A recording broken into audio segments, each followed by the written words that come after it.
বিসমিল্লাহির রহমানির রহিম। আলহামদুলিল্লাহ, আমরা স্ট্যান্ডার্ড ব্যাংকের যে সিরিজটা শুরু করেছিলাম, অলরেডি তিনটা ক্লাস নেওয়া হয়েছে, একটা এমসিকিউ এবং দুইটা রিটেন। আজকে আহ, তার শেষ রিটেন ক্লাসটা, অর্থাৎ আজকের ক্লাসে আমরা মূলত দুই থেকে তিনটা টপিক কভার করলেই বিগত 12 বছরে স্ট্যান্ডার্ড ব্যাংকের যতগুলো এক্সাম হয়েছিল, যে প্রশ্নগুলো আমরা কালেক্ট করতে পেরেছি, সেগুলো মূলত এখান থেকে শেষ হয়ে যাবে। তো আজকে যে যে টপিক থাকবে আপনার, ওয়েট একটু ইয়ে করি। আজকে আমাদের হচ্ছে মিক্সার টপিক থাকবে, অবশ্যই ডেফিনেটলি ছোট ক্লাস হবে, আধা ঘন্টার বেশি হওয়ার কথা না। মিক্সার টপিক এবং এখান থেকে মেনসুরেশন এবং অ্যালজেব্রা দুই একটা ম্যাথ থাকতে পারে। তো ঠিক আছে, চলুন শুরু করি। আমাদের আজকে প্রথম টপিক হচ্ছে মিক্সার। প্রথম প্রশ্ন হচ্ছে, in a mixer 60 liters the ratio of milk and water 2:1. If this ratio is to be 1:2, then estimate the quantity of water in liters to be further added in the mixer. যেটা withdraw হয় না কেন, কি সমস্যা? একটা 60 লিটারের mixer আছে, fine. সেখানে মিল্ক এবং ওয়াটার কেমন রেশিওতে আছে? 2:1 অনুপাতে আছে। এই রেশিওটা যদি 1:2 তে পরিণত করতে হয়, তাহলে সেখানে কতটুকু পানি যোগ করতে হবে সেটা আমাকে ফাইন্ড আউট করতে হবে। তো এটা অনেকভাবে সমাধান করা যায়। আপনি এক্স ধরে করতে পারেন, আবার রেশিও ব্যালেন্সও করতে পারেন। আমি আপনাদের মিক্সার চ্যাপ্টারে কিন্তু এই টাইপের অনেক প্রশ্ন দেখিয়েছিলাম। আমরা যদি প্রথমে খেয়াল করি, প্রথমে কি বলবো, হেয়ার ইনিশিয়ালি ঘটনাটা কি আছে। আলহামদুলিল্লাহ, ইনিশিয়ালি ঘটনা আমরা যদি খেয়াল করি, যে মিল্ক ইস টু ওয়াটার আছে, 60 লিটারের একটা মিশ্রণ আছে, সেখানে milk is to water 1:2, fine. And finally যখন আপনি এখানে পানি যুক্ত করবেন, এরপরে মিল্ক ইস টু ওয়াটার কত হচ্ছে? মিল্ক ইস টু ওয়াটার আমাদের হচ্ছে 2:1। আমাদের এখানে দেখতে হবে কোন পোর্শনটা কনস্ট্যান্ট আছে, অর্থাৎ কোনটা যোগ করা হয়নি। দেখেন, এখানে পানি যুক্ত করা হয়েছে, তাহলে মিল্কের পরিমাণ তো যুক্ত হয় নাই। মিল্ক আগেও যে পরিমাণে ছিল কোয়ান্টিটিতে, এখনো মূলত মিল্ক সেই পরিমাণে থাকবে, অর্থাৎ ওয়াটার পরিমাণ পরিবর্তন হলো, মিল্কের কোনো পরিবর্তন হয় নাই। তাহলে আমরা যদি এখানে অ্যাডজাস্ট করতে পারি, যে বা মিল্কের পরিমাণ যদি ফিক্সড করতে পারি, ওইটাকে ফিক্সড করলে দেখা যাবে ওয়াটার কতটুকু যোগ হয়েছে বা ওয়াটারের কোয়ান্টিটিতে কতটুকু পরিবর্তন এসেছে। তাহলে খেয়াল করব, দেখেন ইনিশিয়ালি মিল্ক ছিল 1 ইউনিট, এখন মিল্ক আছে 2 ইউনিট। তো সেটা তো ঠিক না। ইনিশিয়ালি মিল্ক 1 ইউনিট ছিল, এখন মিল্ক আছে 2 ইউনিট। আচ্ছা, একটু ভুল হয়ে গেছে, এটা উল্টা লিখে ফেলছি। ইনিশিয়ালি কত ছিল? 2:1 ছিল, আর ফাইনালি কত হবে? সেটা 1:2 হবে। 1:2 হবে, ঠিক আছে, ফাইন।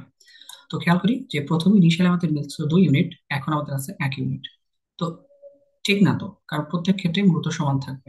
তাহলে আমরা ব্যালেন্স করবো কিভাবে? এই রেশিওকে যদি 2 দিয়ে গুণ করি, 2 আর 2 দুগুণি 4, এটাকে 2 দিয়ে গুণ করার অর্থ হচ্ছে দুটাকে 2 দিয়ে গুণ করতে হবে ঠিক রাখতে গেলে। তাহলে 2:4। আর আগে কত ছিল? 2:1 ছিল। দেখেন, আগে মিল্ক ছিল 2 অনুপাত, এখনো মিল্ক আমাদের কত? 2 অনুপাতে আছে, তার মানে সবকিছু ঠিকঠাক। কিন্তু আগে দেখেন, আমি যখন এটা ব্যালেন্স করে ফেলবো মিল্কের পরিমাণটা, তখন ওয়াটারটা দেখা যাবে 1 থেকে কত হচ্ছে? 4 অনুপাত যুক্ত হয়েছে, মানে 1 থেকে ওয়াটারটা 4 অনুপাত হয়েছে। তাহলে ওয়াটারের পরিমাণ বৃদ্ধি হয়েছে কতটুকু? 3 ইউনিট। এই 3 ইউনিট পরিমাণে কত, লিটার কত, সেটা আমাকে ফাইন্ড আউট করতে হবে। কিভাবে করা যায়? খেয়াল করেন, ইনিশিয়ালি আমাদের 2+1, অর্থাৎ ইনিশিয়ালি আমাদের 2+1, মোট আমাদের 3 ইউনিট পরিমাণ মিশ্রণ ছিল। আমাদের পাশে যেটা 3 ইউনিট পরিমাণ মিশ্রণ ছিল, প্রশ্নের পাশে ওইটাই 60 লিটারকে রিপ্রেজেন্ট করা হয়। ফাইন। কে জানতে চেয়েছে? পানি 1 থেকে 4 হয়েছে, এখানেও 3 ইউনিটের মান কত সেটা আমাকে ফাইন্ড আউট করতে হবে। তো দেখা যাচ্ছে 3 ইউনিট ডেফিনেটলি 60 লিটারই হবে। তাহলে এটা আমাদের এই প্রশ্নের সঠিক উত্তর। যে আমার যদি initially milk is to water 2:1 থাকে, সেখান থেকে সেটা যদি রিভার্স করতে হয়, তাহলে 1:2 করতে হয়, তাহলে এখানে আলটিমেটলি দেখা যাবে আরো 60 লিটারের পরিমাণ water I need to add with the mixture.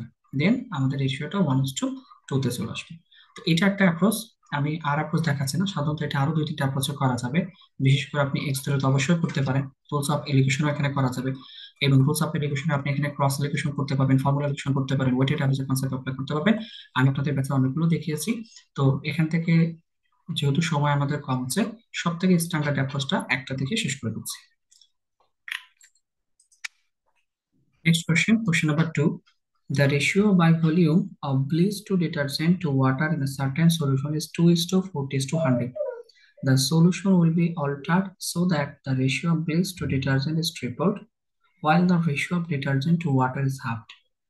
If the altered solution will contain 300 liters of water, how many liters of detergent will it contain?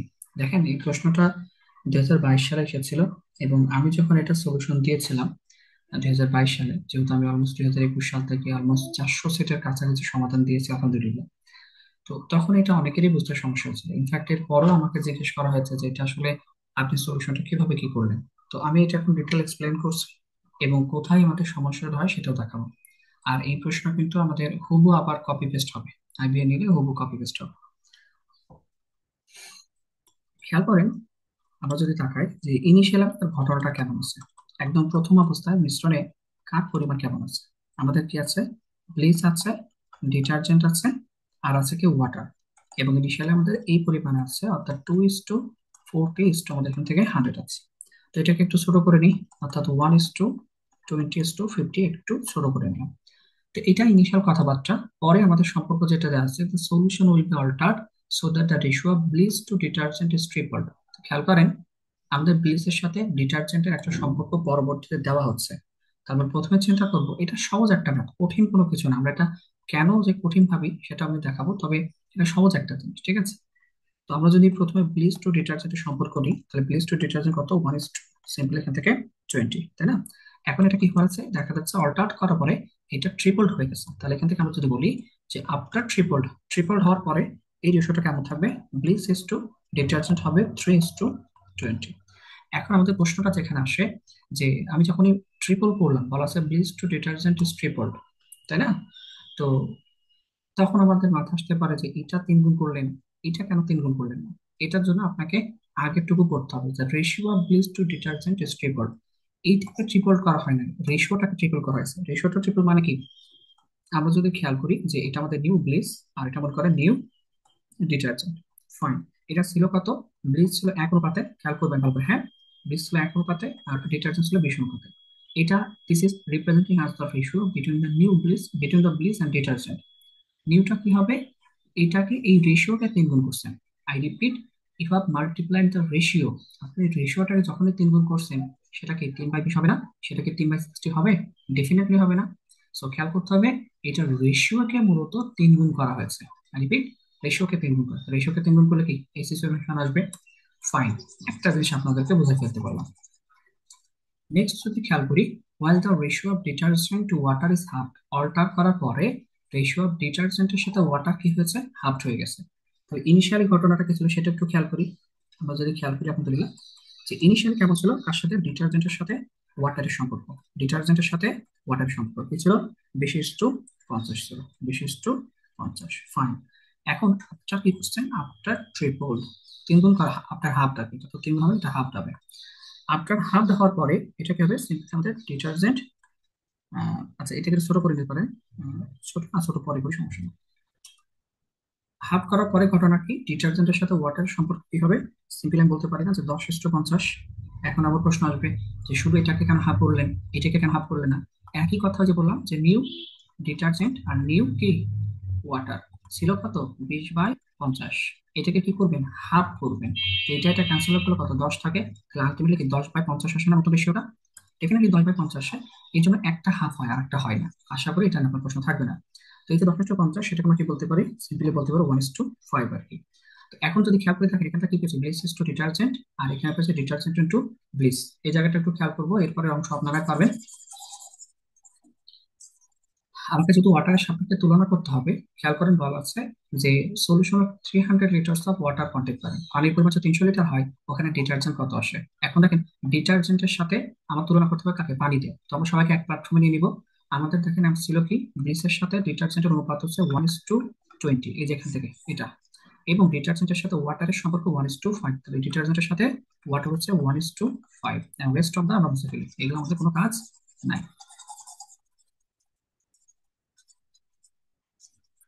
এখন এটাকে কি ব্যালেন্স করতে পারবেন না? এটা তো কোনো ব্যাপারই না, এরপরে তো কোনো সমস্যা থাকার কথা না। তাহলে সিম্পলি বলতে পারি না যে bleach is to water is to, এখান থেকে sorry, bleach is to detergent is to, এখান থেকে ওয়াটার। গুণ করলে কি আসবে? 1 আসবে। এরপর এটা আড়ালে গুণ করবো কত? 20। আর এখানে কত? 5 20 100। আপনি এভাবে চাইলে ব্যালেন্স করতে পারেন, অথবা চাইলে গুণ করে রেশিও অ্যাডজাস্ট করে নিতে পারেন, ঠিক আছে? এখন আমাদের বাসায় ওয়াটার যেটা 100 ইউনিট অল্টার করার পরে, সেটা প্রশ্নের বাসায় 300 লিটারকে রিপ্রেজেন্ট করে। আই রিপিট, এই অল্টার করার পরে আমরা তো সবকিছু ঠিকঠাক করে আসছি, অল্টার করার পরে কোনটার সাথে কোনটার অনুপাত কেমন আছে। তো আমাদের বাসায় দেখলাম ওয়াটার আছে 100 ইউনিট, আমাদের বাসায় যা ওয়াটার 100 ইউনিট, সেটা প্রশ্নের বাসায় 300 লিটারকে রিপ্রেজেন্ট করা হয়। জানতে চেয়েছে যে 20 ইউনিট যেটা আছে ডিটারজেন্ট, সেটার পরিমাণ কত। তো খেয়াল করে, 100 300 হয়েছে মানে 3 টাইমস এর ভ্যালু দিয়েছে, তাহলে 20 3 টাইমস এর ভ্যালু দিয়ে 60 লিটার হবে। That means the amount of detergent in the mixer in the final mixer is 60 litre. বুঝছেন ঘটনাটা? সিম্পলি কি, আমাদের বাসায় যেটা 100 ইউনিট পরিমাণ পানি আছে, প্রশ্নের ভাষায় সেটা 300 লিটারকে রিপ্রেজেন্ট করা হয়। আমাদের বাসায় কত ডিটারজেন্ট আছে? 20 ইউনিট, তাহলে 20 ইউনিটের পরিমাণটা কত? 100 যদি 300 হয়ে যায়, অর্থাৎ 3 টাইমস এর ভ্যালু দেয়, 20 3 টাইমস এর ভ্যালু দিয়ে 60 litre is our required answer. অথবা তুলনা এভাবেও করতে পারেন, 120 হয়ে গেছে মানে 5 ভাগের 1 ভাগ ভ্যালু দিয়েছে, তাহলে 300 5 ভাগের 1 ভাগ ভ্যালু দিয়ে 60 হবে। বুঝছেন ঘটনা? আলহামদুলিল্লাহ, এটা আমরা আলোচনা করলাম। নেক্সট টপিক আমাদের মেন সলিউশন। আগেই বলেছি ক্লাসটা ছোট হবে, খুব বেশি বড় হবে না, কয়েকটা অল্প টপিক আছে। The length of a rectangular field is 330 feet more than its breadth. If the perimeter of the rectangular field is 380 feet, what is the area of the field in square feet? আচ্ছা, area লাগবে, তার মানে দৈর্ঘ্য প্রস্থ দরকার। আর দৈর্ঘ্য প্রস্থের জন্য তারা সুন্দর একটা ইনফরমেশন দিয়েছে কি, দ্যাট ইজ পেরিমিটার। পেরিমিটার কত? 380 ফিট। তো পেরিমিটারটা কিভাবে হয়? 2 ইন্টু দৈর্ঘ্য। দৈর্ঘ্য কত? বলা আছে প্রস্থ থেকে 30 মিটার বেশি, তো প্রস্থ ধরলাম কি এক্স, আর দৈর্ঘ্য সেক্ষেত্রে বলবো এক্স প্লাস এখান থেকে 30। তাহলে আমরা যদি ক্যান্সেল আউট করে দিই, এখান থেকে কত? এখান থেকে 190। তাহলে 2x ইজিক্যাল টু আলটিমেটলি কত? 160 পাবেন। তাহলে এক্স ইজিক্যাল টু কত? কিন্তু 80। তাহলে দৈর্ঘ্যটা কত? 80। সরি, প্রস্থ হচ্ছে 80, অর্থাৎ এটা হচ্ছে ব্রেথ। ব্রেথ 80। আর লেন্থ যদি খেয়াল করি, তাহলে লেন্থ হচ্ছে 80 + 30 মানে কত? 110। এরিয়া খুঁজে বের করতে হবে, so we need to multiply it. 110 এবং 80। তো কিভাবে ক্যালকুলেট করবে? 80 কে প্রথমে 100 বার নেন, 100 বার নিলে কত? 8000 আসবে। আরো 10 বার নিলে হচ্ছে 800। তাহলে 8800 আসবে। Square metre is our required area of the field বা garden, whatever it is. A garden is 60 meter long and 20 meter wide. Inside the garden is a 5 meter wide path around it.